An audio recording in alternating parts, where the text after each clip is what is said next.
جمادی الثانی کا اسلامی مہینہ ہے اور اس مہینہ کی 22 تاریخ کو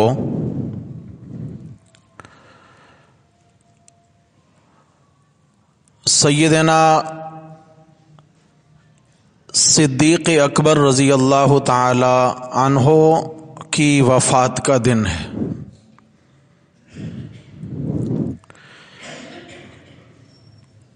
دنوں کی مناسبت سے بات کرنا قطعاً مقصود نہیں ہے، اور ہمارے دین میں نہ ہی کسی شخصیت کا دن منانا یہ کار ثواب ہے، ایسا کوئی ہمارا نظریہ اور عقیدہ نہیں ہے، بلکہ ان مقدس ہستیوں کے تذکرے سارا سال ہونے چاہیے اور ان کی قربانیوں کو ہر لمحہ یاد رکھا جائے۔ کسی ہستی کی وفات کا دن منانا یا میلاد کا دن منانا یہ ہمارے مذہب کا حصہ نہیں ہے۔ مطلقاً ان مقدس ہستیوں کا تذکرہ کرنا مقصود ہے، کیونکہ یہ ہمارا ایمان ہے کہ جن ہستیوں کی قربانیوں سے اللہ کا دین ہم تک پہنچا ہے ان کا تذکرہ بھی کار ثواب ہے۔ ان کی قربانیوں کو یاد کرنا اس نیت اور اس غرض سے کہ اللہ تبارک و تعالی ہمیں بھی ان کے نقش قدم پر چلائیں۔ حضرت سیدنا صدیق اکبر رضی اللہ تعالیٰ عنہ کی مبارک زندگی اور مبارک سیرت کے حوالہ سے انشاءاللہ ممکن ہے کہ چند جمعۃ المبارک کے خطبات ہمارے وقف ہو جائیں۔ آج اسی سلسلہ کی پہلی کڑی ہے اور رسول اللہ صلی اللہ علیہ وسلم کے سب سے قریبی ساتھی، میرے نبی صلی اللہ علیہ وسلم کے سسر، آپ صلی اللہ علیہ وسلم کے یار غار و یار مزار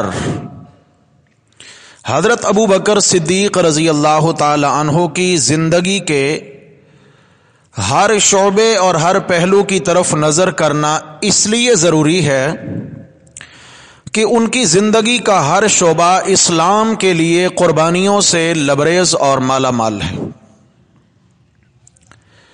آپ کا مبارک نام عبداللہ ہے۔ کیا نام ہے جی؟ کنیت ابو بکر ہے، لقب صدیق اور عتیق ہے۔ صدیق بھی لقب ہے اور عتیق بھی لقب ہے۔ آپ رضی اللہ تعالی عنہ کو یہ اعزاز حاصل ہے کہ آپ کی خاندان کی 4 پشتیں درجہ صحابیت پر فائز ہیں۔ درجہ ایمان نہیں، درجہ صحابیت پر فائز ہیں۔ حضرت ابو بکر صدیق رضی اللہ تعالی عنہ کے والدین بھی مومن، سیدنا صدیق اکبر خود بھی مومن، اور اس کے بعد حضرت سیدنا صدیق کی اولاد بھی مومن، ان کے پوتے نواسے بھی مومن۔ یہاں تک تو بات تھی ایمان کی، اب پیچھے پلٹی ہے۔ ایمان لائے کون سے دور میں؟ رسول اللہ صلی اللہ علیہ وسلم کی حیات طیبہ کے دور میں۔ جناب ابو قحافہ رضی اللہ عنہ، جن کا اصل نام جناب عثمان ہے، حضرت ابو بکر صدیق رضی اللہ عنہ کے والد گرامی یہ بھی رسول اللہ صلی اللہ علیہ وسلم پر ایمان لائے، میرے نبی کے صحابی بنے۔ جناب ابو بکر صدیق رضی اللہ عنہ بھی سب سے پہلے ایمان لا کر میرے نبی کے صحابی بنے۔ آپ کی اولاد میں بیٹے اور بیٹیاں، بیٹیوں میں جیسے سیدہ عائشہ صدیقہ، حضرت سیدہ اسماء بنت ابی بکر رضی اللہ تعالی عنہما، یہ بھی صحابیہ، اور حضرت اسماء رضی اللہ تعالی عنہ کے بیٹے جناب عبداللہ بن زبیر رضی اللہ تعالی عنہ، جو جناب ابو بکر صدیق کے نواسے ہیں، ایمان لائے میرے نبی کے، یہ بھی صحابی ہیں۔ بلکہ یوں کہیں ایمان لائے نہیں، ان کو پیدائشی طور پر کلمہ نصیب ہوا ہے، یہ پیدائشی میرے نبی کے صحابی ہیں۔ تو اس گھرانے کو یہ اعزاز حاصل ہے کہ یہ چار پشتیں حضرت صدیق اکبر کی میرے نبی کی کیا ہیں؟ صحابی ہیں، صحابہ ہیں۔ اور بھی بہت سارے ان میں رشتے ہیں، لیکن میں اشارہ کرنا چاہتا تھا۔ حضرت ابو بکر صدیق رضی اللہ تعالی عنہ یہ خیر الامہ نہیں ہے، یعنی اس امت کے بہترین شخص نہیں ہے، نہیں۔ اگر میں یہ کہوں کہ حضرت ابو بکر صدیق اس امت کے بہترین شخص ہیں، اب میرے نبی تو امت میں نہیں ہے نا، آپ تو نبی ہیں اس امت کے۔ اگر یہ کہوں کہ آپ اس امت میں بہترین شخص ہیں تو یقیناً یہ جناب صدیق اکبر کی حق تلفی ہوگی۔ آپ خیر الامہ نہیں، خیر الامم ہیں۔ کیا؟ سارے نبیوں کی امتوں میں جتنے لوگ ایمان لائے، اللہ جل شانہ نے تمام امتوں کے مومنین، تمام نبیوں کے صحابہ پر جناب صدیق اکبر کو فضیلت عطا فرمائی۔ کہو رضی اللہ عنہ۔ حضرت صدیق اکبر رضی اللہ تعالیٰ عنہ ابھی تک ایمان نہیں لائے تھے۔ ایک مرتبہ خواب دیکھا کہ آسمان سے چاند اترا ہے، زمین پہ آیا ہے، اس کے ٹکڑے ہوئے، اور ایک ایک ٹکڑا کئی کئی گھروں میں چلا گیا، وہ ٹکڑے گھروں میں تقسیم ہوتے چلے گئے، چاند بکھر گیا بہت سارے گھروں میں ٹکڑے ٹکڑے ہو کر۔ پھر دیکھتے ہیں کہ میں بیٹھا ہوں، اور پھر وہ ٹکڑے سمٹتے سمٹتے چاند بنا، اور پھر آخر میں وہ سارے کا سارا چاند میری گود میں آ گیا۔ حیران تھے کہ یہ خواب کیسا ہے۔ ابھی تک آپ علیہ الصلوۃ والسلام نے رسالت و نبوت کا دعویٰ نہیں کیا۔ صدیق اکبر رضی اللہ عنہ ابھی تک صدیق اکبر نہیں بنے، صحابی نہیں بنے۔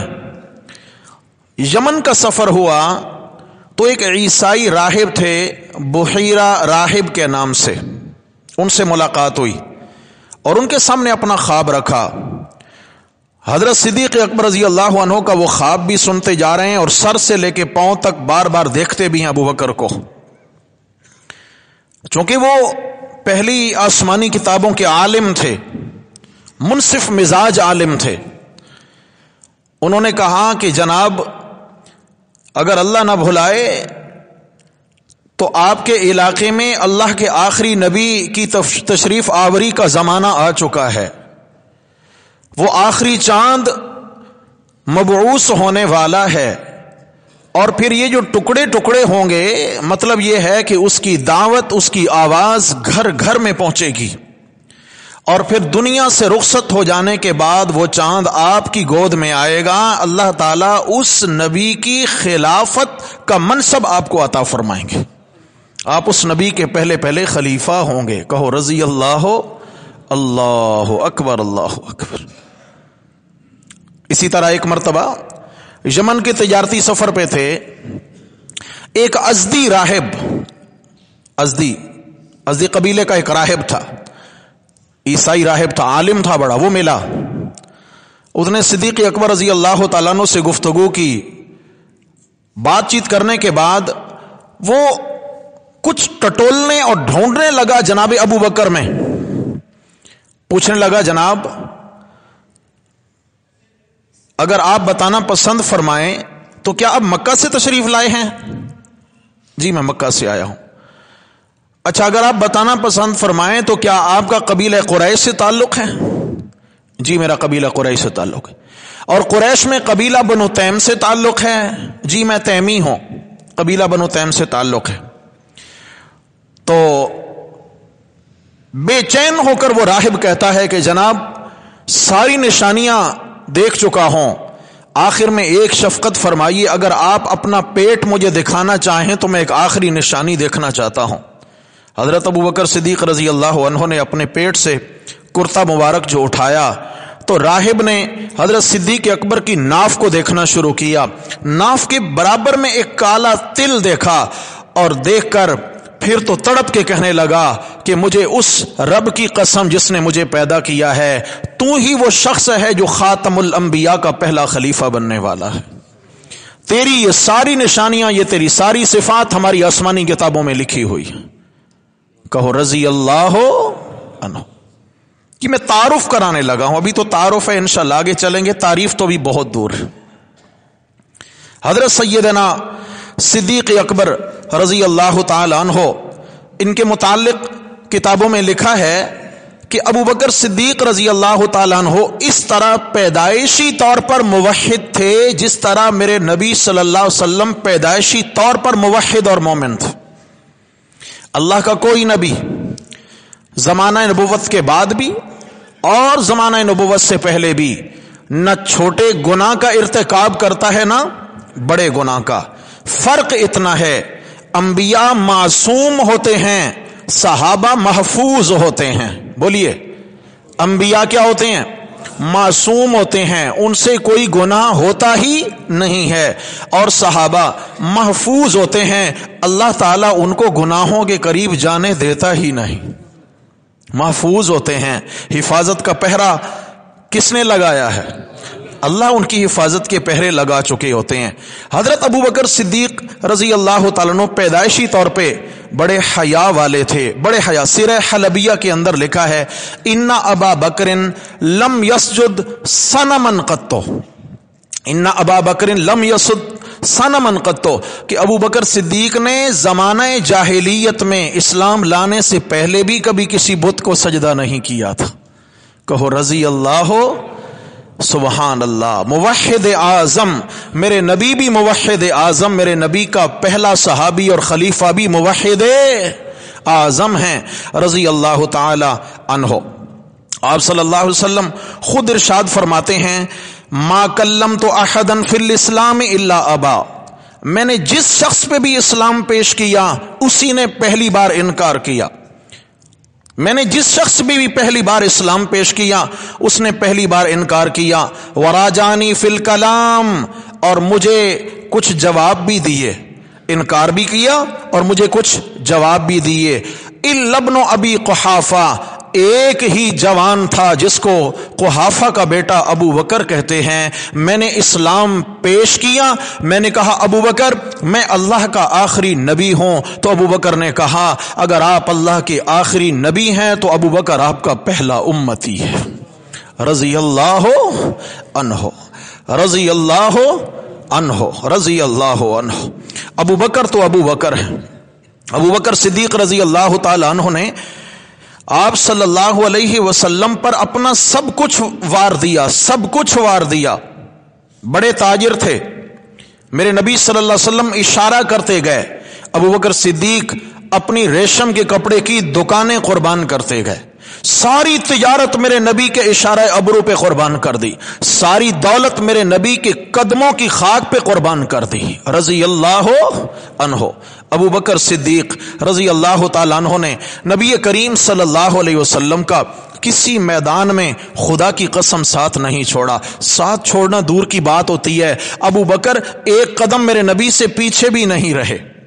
ابو بکر کندھے سے کندھا ملا کے چلے. میرے رب نے پھر یاری کمال کی عطا فرمائی، میرے رب نے پھر یاری اور وفا کمال کی عطا فرمائی. آپ صلی اللہ علیہ وسلم کو پتہ چلا کہ جناب علی المرتضی رضی اللہ تعالیٰ عنہ اور ان کے صاحبزادے حضرات حسن و حسین رضی اللہ عنہما یہ بیمار ہیں، تو ان کی اعادت کے لیے آپ صلی اللہ علیہ وسلم تشریف لے جانے لگے.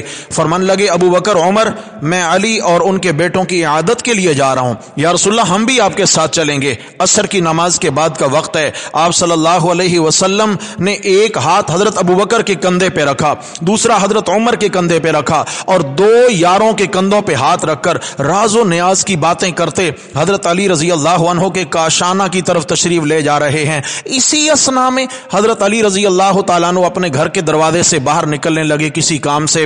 اچانک نظر پڑی، قدم روک گئے اور دیکھ کر مسکرانے لگے. آپ نے فرمایا علی ہماری اس یاری کو دیکھ کے مسکرا رہے ہو، ہماری اس سنگت اور ساتھ کو دیکھ کے مسکرا رہے ہو؟ جی اللہ کے حبیب. آپ نے فرمایا صرف دنیا نہیں، ہاکذا نبعث یوم القیامہ، جب قیامت کا نکارہ بجے گا میرا سیدھا ہاتھ ابو بکر کے کندھے پہ ہوگا، میرا الٹا ہاتھ عمر کے کندھے پہ ہوگا، یوں ہم تینوں قبروں سے نکل کے جنت میں داخل ہو جائیں گے. رضی اللہ عنہما، کہو رضی اللہ عنہما. اللہ اکبر. سب کچھ وارا، سب کچھ قربان کیا. دو سفر بڑے مشہور ہیں، سفر معراج اور سفر ہجرت. سفر معراج پر سید الملائکہ حضرت جبریل امین میرے نبی کے دروازے پر چل کے آئے براق والی سواری لے کر. یا رسول اللہ آپ کو لینے آیا ہوں. سید الملائکہ سارے نوریوں کا سردار چل کے میرے نبی کے دروازے پر آیا. لیکن جب ہجرت کی رات کا سفر شروع ہونے لگا تو میرے نبی چل کر صدیق کے دروازے پہ تشریف لے آئے، اور صدیق اکبر نے سارا انتظام کر رکھا تھا. اونٹنیاں بھی تیار تھیں، بڑی رازداری سے سفر کا انتظام ہو چکا تھا. آپ علیہ السلام نے حضرت صدیق اکبر رضی اللہ عنہ کو ساتھ لیا اور سفر ہجرت پہ تشریف لے گئے. اور جب پہاڑ پہ چڑھنے لگے، آپ نے اگر غار ثور دیکھی ہو تقریباً 5000 فٹ کی بلندی ہے. آج تو راستے بنا دیے گئے ہیں، لوگ چڑھتے ہیں 2-3 گھنٹے میں چڑھ جاتے ہیں، زمزم پیتے، بسکٹ کھاتے، کھجور کھاتے چڑھ جاتے ہیں. لیکن وہ زمانہ ایسا تھا، ایک تو رات کا اندھیرا، کانٹے اور نوکیلے پتھر اور راستہ کوئی نہیں ہے، پیچھے دشمن کا بھی خطرہ ہے. حضرت صدیق اکبر رضی اللہ عنہ نے دیکھا کہ میرے آقا علیہ الصلوۃ والسلام کے قدم مبارک زخمی ہو رہے ہیں. صدیق اکبر نے میرے پیارے نبی صلی اللہ علیہ وسلم کو اپنے کندھوں پہ اٹھا لیا، کندھوں پہ اٹھا کر غار ثور میں تشریف لے گئے اور غار کی صفائی کی ہے. ہر تکلیف دہ چیز کو اپنے بدن پہ سہا ہے، میرے نبی صلی اللہ علیہ وسلم پہ آنچ نہیں آنے دی ہے. اللہ اکبر. اور جب صدیق اکبر پریشان ہونے لگے دشمن کو دیکھ کر کہ غار کے دہانے پر پہنچ چکے ہیں، تو حضرت صدیق اکبر کا غم زدہ چہرہ دیکھا میرے آقا علیہ السلام نے کہ صدیق گھبرا رہے ہیں. آپ نے فرمایا صدیق کیوں گھبرا رہے ہو؟ یا رسول اللہ اپنی فکر نہیں ہے، آپ کی فکر ہے، آپ کا کیا ہوگا؟ میرے پیارے نبی صلی اللہ علیہ وسلم نے فرمایا لا تحزن ان اللہ معنا. صدیق گھبرائیے نہیں، اگر 2 ہم ہیں تو تیسرا ہمارے ساتھ کون ہے؟ بولو کون ہے؟ تیسرا ہمارے ساتھ اللہ ہے. اللہ اکبر. حضرت عمر رضی اللہ تعالی عنہ حضرت صدیق اکبر رضی اللہ عنہ سے اکثر کہا کرتے تھے ابو بکر اے قحافہ کے بیٹے، میری زندگی کی ساریاں نیکیاں لے لیجئے اور ہجرت کی رات کی نیکیاں دے دیجئے. وہ ہجرت کی رات کی جو آپ کی قربانی ہے وہ مجھے دے دیجئے. کمال کی وہ نیکی ہے، کمال کی نیکی ہے. اللہ اکبر. حضرت سید عائشہ صدیقہ کہو رضی اللہ تعالی عنہا، صدیقہ بنت صدیق، بولیے صدیقہ بنت صدیق. حضرت علی نے پوچھا یا رسول اللہ آپ کو سب سے زیادہ پیار کس سے ہے؟ آپ نے فرمایا صدیق سے ہے. یا رسول اللہ پھر؟ فرمایا صدیق کی بیٹی صدیقہ سے ہے. صدیق کی بیٹی؟ حضرت علی فرماتے ہیں پھر میں نے پوچھا یا رسول اللہ صدیق بھی سب سے پیارے صحابہ میں؟ اور فرمایا عمر اور عثمان. حضرت علی فرماتے ہیں میں چپ ہو گیا کہیں میرا نمبر اور دور نہ چلا جائے. میں یہ نہیں کہنا چاہتا کہ حضرت علی کا مقام کم ہے، نہیں میرے بھائی، خدا کی قسم سارے صحابہ ایک جانب، مگر ابو بکر کی شان کا مقابلہ نہیں ہو سکتا. چلیں گے انشاءاللہ، اس پر بات ہوگی، قرآن و سنت کے کئی شواہد اس پر انشاءاللہ تعالی آئیں گے۔ حضرت عائشہ صدیقہ رضی اللہ تعالیٰ عنہ، گرمیوں کی رات ہے، اندھیری رات ہے، اندھیرا چھایا ہے اور آسمان پہ ستارے جگمگا رہے ہیں، ستاروں کے جھرمٹ جگمگ جگمگ کر رہے ہیں۔ حضرت صدیقہ رضی اللہ عنہ عرض کرتی ہیں، یا رسول اللہ، دنیا میں کوئی ایسا شخص بھی ہے جس کی نیکیاں آسمان کے ستاروں کے برابر ہوں؟ آسمان کے ستاروں کے بقدر ہوں؟ آپ نے فرمایا ہاں یا رسول اللہ، کون؟ حضرت عائشہ فرماتی ہیں میرا خیال تھا اللہ کے نبی میرے بابا کا نام لیں گے، تو آپ نے فرمایا وہ عمر ہیں۔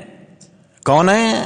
وہ عمر ہیں جن کی نیکیاں آسمان کے ستاروں کے بقدر ہیں۔ تو پھر حضرت عائشہ نے تڑپ کے کہا فَأَيْنَ أَبِي، تو یا رسول اللہ پھر میرے بابا کہاں گئے جو ہمیشہ پہلے نمبر پہ آیا کرتے تھے؟ میرے بابا کہاں گئے؟ آپ علیہ السلام نے فرمایا عائشہ تو نے یہ تو نہیں پوچھا کہ ابو بکر کی نیکیوں کا کیا حال ہے، آپ نے پوچھا ہے کہ آسمان کے تاروں کے بقدر کس کی نیکیاں ہیں؟ وہ تو عمر ہے، رہ گئے آپ کے بابا، رہ گئے آپ کے بابا۔ حضرت عمر کی ساری زندگی کی نیکیاں ایک طرف، ابو بکر کی ہجرت والی رات کی نیکی ایک طرف۔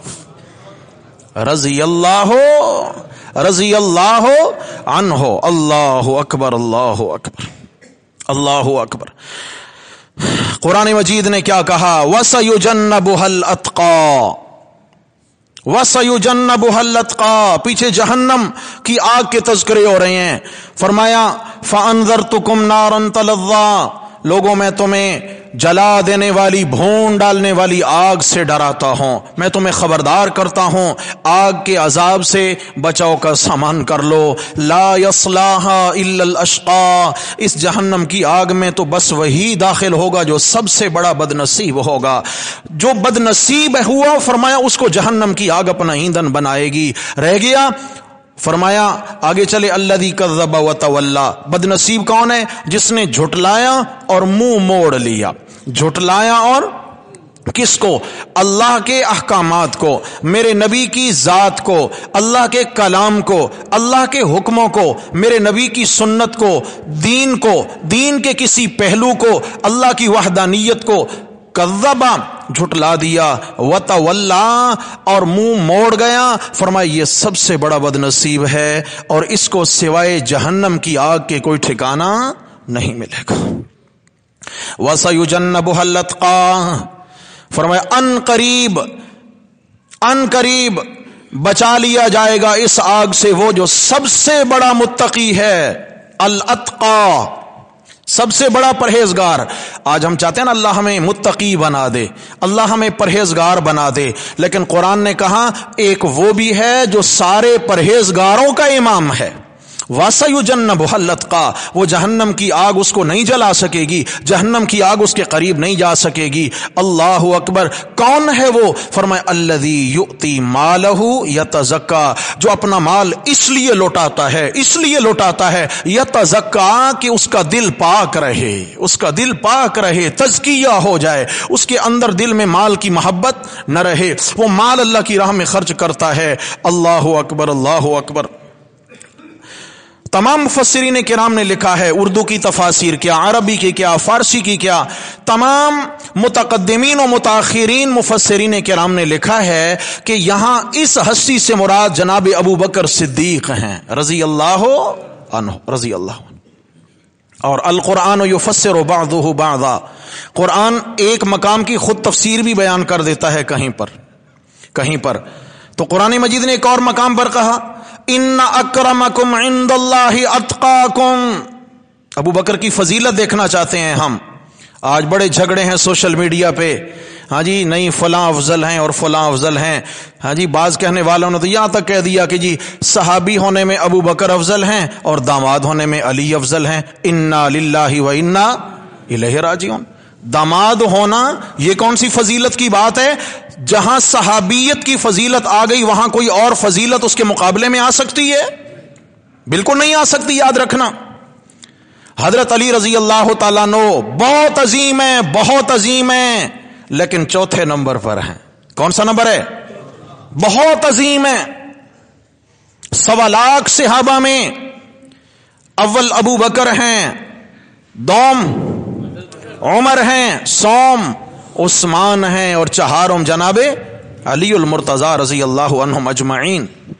تو چنانچہ قرآن مجید نے کہا ان اکرمکم عند اللہ اتقاکم، یہاں فرمایا وسیجنبها الاتقى، جہنم کی آگ سے وہ بچے گا جو سب سے بڑا متقی ہے، جہنم کی آگ سے وہ امان میں ہوگا، جہنم کی آگ نہیں جلا سکے گی اس کو۔ گویا کہ مغفرت کا اعلان ہے الاتقى۔ تو دوسرے مقام پہ فرمایا ان اکرمکم عند اللہ اتقاکم، میں اللہ کی نظر سے دیکھنا چاہتے ہو تو سب سے زیادہ عزت والا وہی ہے جو سب سے بڑا متقی ہے، سب سے زیادہ عزت والا وہی ہے جو سب سے بڑا متقی ہے۔ قرآن نے سب سے بڑا متقی کس کو کہا؟ بولتے نہیں بھائی، حضرت ابوبکر صدیق رضی اللہ تعالی عنہ کو۔ اللہ اکبر اللہ اکبر۔ ایک اور مقام پر 24ویں پارے میں، بالکل 24ویں پارے کا جہاں آغاز ہوا تو وہاں اللہ تبارک و تعالی نے ایک عجب انداز سے اس مسئلہ کو بیان فرمایا ہے۔ بالکل 24ویں پارے کے آغاز میں فرمایا والذی جاء بالصدق، اور وہ ہستی جو سچ لے کر آئی، کون ہے؟ نبی کریم صلی اللہ علیہ وسلم۔ والذی جاء بالصدق، اور وہ ہستی جو سچ لے کے آئی، وصدق بہ، اور دوسری وہ ہستی جس نے اس ہستی کی تصدیق کر دکھائی۔ والذی جاء بالصدق، ایک صدق لے کے آئے، وصدق بہ، اور دوسرے نے اس کی تصدیق کر دی۔ فرمایا اولئک هم المتقون، یہی ہیں تقوی والے۔ یہ کون ہے؟ دوسرے مقام میں فرمایا الاتقى، تقوی والے اور بھی ہوتے ہیں لیکن یہ سب سے زیادہ تقوی والے ہیں، المتقون الاتقى۔ آپ صلی اللہ علیہ وسلم نے حضرت ابوبکر کا لقب رکھا صدیق۔ معراج کی رات جب آپ صلی اللہ علیہ وسلم معراج سے واپس تشریف لائے اور اہلیان مکہ کو پتہ چلا کہ آپ علیہ السلام کا دعویٰ ہے کہ میں رات کے ایک مختصر حصے میں آسمان پہ گیا ہوں، آسمانوں سے اوپر چلا گیا، سدرۃ المنتہا سے آگے چلا گیا، جہاں تک اللہ نے لے جانا چاہا مجھے لے گئے، اور مجھے یہ انعام ملا، یہ انعام ملا، یہ انعام ملا، اور پھر میں اسی مختصر گھڑی میں واپس بھی دنیا زمین پہ آ گیا، مکہ میں آ گیا۔ تو مشرکین مکہ نے آپ صلی اللہ علیہ وسلم کا مذاق اڑانا شروع کر دیا۔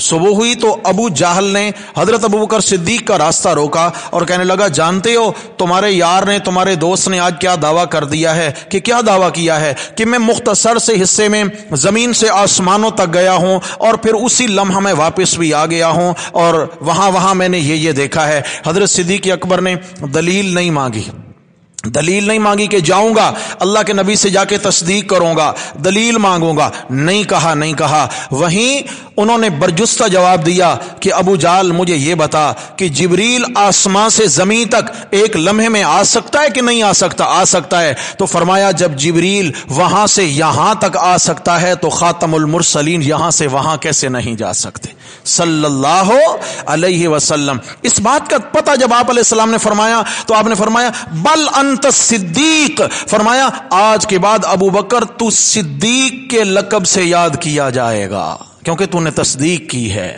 کون سا لقب؟ صدیق۔ یہاں بھی بعض نقب زنوں نے نقب لگانے کی کوشش کی ہے کہ نہیں جی نہیں، کتابوں میں لکھا ہے جہاں یہ آیت آئی، گو کہ مزے کی بات ہے ان لوگوں کی تفسیروں میں بھی لکھا ہے کہ جو ابو بکر کو صدیق مانتے ہی نہیں ہیں، اور جہاں ابو بکر کے فضائل قرآن بیان کرتا ہے ان فضائل کو حضرت علی رضی اللہ عنہ کے پلڑے میں رکھنے کی کوشش کرتے ہیں۔ تو ہم تو یہ درخواست کرتے ہیں کہ بھائی حضرت علی کے فضائل کیا کم ہیں؟ حضرت علی کے فضائل کیا کم ہیں؟ حضرت علی رضی اللہ عنہ کے جو فضائل ہیں وہ علی کے فضائل ہیں، اور جو ابو بکر کے فضائل ہیں وہ ابو بکر کے فضائل۔ امام باقر کا نام سنا ہے؟ گو کہ وہ بھی ہمارے ہیں، بولو جی، اہل و سنت کے ہیں، وہ بھی ہمارے ہیں۔ امام باقر رحمہ اللہ تعالی، ان کے ایک شاگرد ہیں عروہ رحمہ اللہ تعالی، یہ بھی بڑے نیک عالم تھے۔ انہوں نے اپنے استاد امام محمد باقر سے خلیت السیف کے بارے سوال کیا۔ خلیت السیف کا معنی ہوتا ہے کہ تلوار کا جو دستہ ہے اس پہ چاندی وغیرہ کچھ لگا لینا یا نگینے لگا لینا، اس جڑاؤ والی بنا لینا، خوبصورتی کے لیے کچھ اس پہ جڑ لینا، کیا یہ جائز ہے؟ اپنے استاد سے مسئلہ پوچھا حلیت السیف کے بارے میں، تلوار سجانے کے متعلق، تو حضرت امام محمد باقر رحمہ اللہ نے جواب دیا، فرمایا لا بأس بہ، اس میں کوئی گناہ نہیں ہے، سجا سکتے ہو۔ کیا کر سکتے ہو؟ سجا سکتے ہو۔ دلیل سنیے گا امام محمد باقر کی، فرمایا قد حلا ابو بکر الصدیق سیفہ بالفضہ، فرمانے لگے کہ ابو بکر صدیق رضی اللہ عنہ نے اپنی تلوار کو چاندی سے سجایا تھا۔ کس نے؟ ابو بکر نہیں، ابو بکر صدیق نے اپنی تلوار کو چاندی سے۔ اور یہ حوالہ کہاں موجود ہے؟ مشہور زمانہ کتاب اس طبقے کی کشف الغمہ، کشف الغمہ کے اندر یہ حوالہ موجود ہے کہ ابو بکر صدیق نے اپنی تلوار کو سجایا تھا۔ تو عروہ نے تعجب کیا، شاگرد نے، استاد جی آپ نے ان کو صدیق کہا، فوثب الامام عن مکانہ، تو امام اپنے جگہ سے اچھل پڑے، فوثب یعنی بے چین ہو گئے، اور فرمان لگے عروہ تو نے شک کیا ابو بکر کے صدیق ہونے میں؟ قال نعم صدیق، نعم صدیق، نعم صدیق، 3 مرتبہ بات دہرائی اور کہا جی وہی صدیق ہے، وہی صدیق ہے، وہی۔ آپ کیوں نہیں بولتے؟ ابو بکر کیا ہے؟ ابو بکر کیا ہے؟ صدیق ہیں، وہی صدیق ہیں، وہی صدیق ہیں۔ پھر آگے فتویٰ دیا فمن لم یقل لہ الصدیق، جو ابو بکر کو صدیق نہ مانے، فلا صدق اللہ قولہ فی الدنیا والآخرہ، فرمایا اللہ کی قسم اللہ تعالی دنیا آخرت میں اس کے کسی عمل اور قول کی تصدیق نہیں کرے گا۔ جس نے ابو بکر کو صدیق نہ مانا اللہ اس کو سچا، بولو بھائی، نہیں مانیں گے۔ سچے ہمیشہ ابو بکر کو کیا مانتے ہیں؟ صدیق مانتے ہیں رضی اللہ تعالی عنہ۔ آپ علیہ الصلوۃ والسلام نے فرمایا تھا لو کنت متخذا خلیلا، اگر اللہ مجھے اجازت دیتے، اللہ میرے خلیل ہیں۔ آپ نے کیا فرمایا؟ اللہ میرے خلیل ہیں۔ خلیل وہ جس کی محبت دل کے نہا خانوں میں اتر چکی ہو، جس کی محبت دل میں سب سے زیادہ ہو، اور مومن کے دل میں سب سے بڑی محبت کس کی ہوتی ہے؟ اللہ کی محبت۔ والذین آمنوا اشد حبا للہ، مومن اللہ کی محبت میں انتہا پسند ہوتے ہیں۔ کیا ہوتے ہیں؟ جی انتہا پسند ہوتے ہیں، یعنی کیا ہے؟ محبت میں کوئی انتہا نہیں چھوڑتے مومن، اللہ کے لیے اپنا سب کچھ لوٹانا پڑے تو لوٹا دیتے ہیں۔ آپ نے فرمایا اللہ تعالیٰ کی محبت میرے دل میں سب سے زیادہ ہے۔ لو کنت متخذا خلیلا، اگر دنیا میں مجھے کسی کی سب سے زیادہ محبت دل میں بھرنے کی اجازت ہوتی، کسی کو خلیل بنانے کی اجازت ہوتی، لاتخذت ابا بکر، میں ابو بکر کے سوا کسی کو خلیل نہ بناتا۔ کس کو خلیل بناتا؟ کس کو خلیل بناتا؟ ابو بکر صدیق رضی اللہ تعالیٰ عنہ کو۔ یہ ہے ابو بکر کا تعارف۔ فضائل کیا ہیں؟ اول الصحابہ ہیں، خیر الامم ہیں، اور خلیفہ بلا فصل ہیں۔ زندگی رہی تو اگلے جمعہ انشاءاللہ۔ اقول قولی ھذا استغفر اللہ واتوب الیہ۔